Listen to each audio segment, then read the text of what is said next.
അപ്പൊ പെട്ടെന്ന് അവരാ ഇതില് എന്താണ് സംഭവിച്ചതെന്ന് അവർക്ക് അറിയില്ല. ഉറങ്ങാതിരുന്നവർ പെട്ടെന്ന് ചാടി എണീറ്റ്.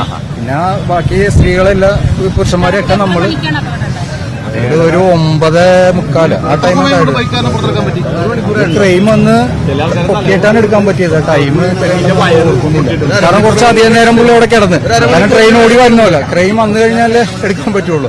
ആ ഒരു അവസ്ഥയിലാണ് പുള്ളി കുറച്ചേരം അവിടെ കിടന്നത്. 1 മണിക്കൂറോളം കിടന്നെന്ന് തോന്നുന്നുണ്ട്. പുള്ളി ആദ്യം കൈയൊക്കെ ഒന്ന് അനക്കായിരുന്നു, അതിന്റെ അടിയിൽ കിടന്ന് നമ്മൾ നോക്കുമ്പോ. പക്ഷെ നമ്മൾക്ക് പൊക്കാൻ പറ്റില്ലത്. ആ ഒരു അവസ്ഥയാണ്. ആദ്യം തന്നെ ഈ NH ചെയ്യേണ്ടത് ഈ റോഡ്, ഈ ടാർ മാറ്റിയിട്ട് മര്യാദക്ക് ടാർ ചെയ്യണം. അതെ, കാരണം ഇവര് ഈ കുമ്പളം ടോള് വെച്ചിട്ട് നമ്മളോട് പിന്നെ ടോളുകൾ വാങ്ങിക്കുന്നുണ്ട്. ഈ ടോളുകൾ വാങ്ങിക്കുന്നത് എന്തിനാണ്? ഇവിടുത്തെ ആളുകൾക്ക് പൊതുജനത്തിന് പിന്നെ സൗകര്യപ്പെടുത്താനല്ലേ, അതിനുവേണ്ടിയല്ലേ. ഇവിടെ ഒരൊറ്റ ലൈറ്റ് പോലും തെളിയണില്ല. അത് ഇവിടുത്തെ പഞ്ചായത്തിന്റെ കുഴപ്പമാണ്.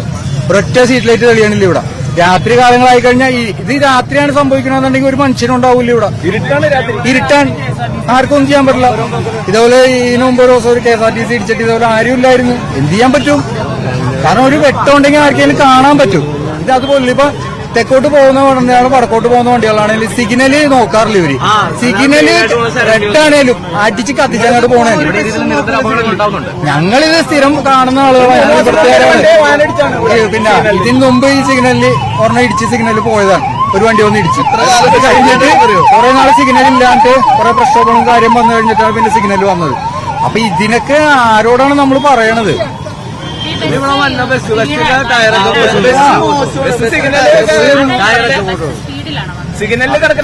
സ്പീഡ് എന്ന് പറയാൻ പറ്റില്ല, പക്ഷെ എന്നാലും ഒരു മീഡിയം സ്പീഡ് ഉണ്ട്.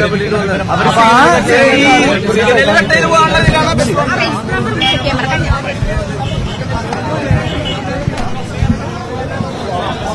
അഭിലാഷ, അങ്ങനെ ഒരു സാഹചര്യമാണ് ഇപ്പോൾ ദൃക്സാക്ഷികൾ സൂചിപ്പിച്ച പോലെ. എന്തായാലും ബൈക്ക് യാത്രികൻ മരിച്ചു എന്നാണ് അറിയാൻ കഴിയുന്നത്. അതിൽ ഇനിയും വ്യക്തത വരാനുണ്ടെങ്കിൽ പോലും ബൈക്ക് യാത്രികൻ മരിച്ചു എന്നാണ് അറിയാൻ കഴിയുന്നത്.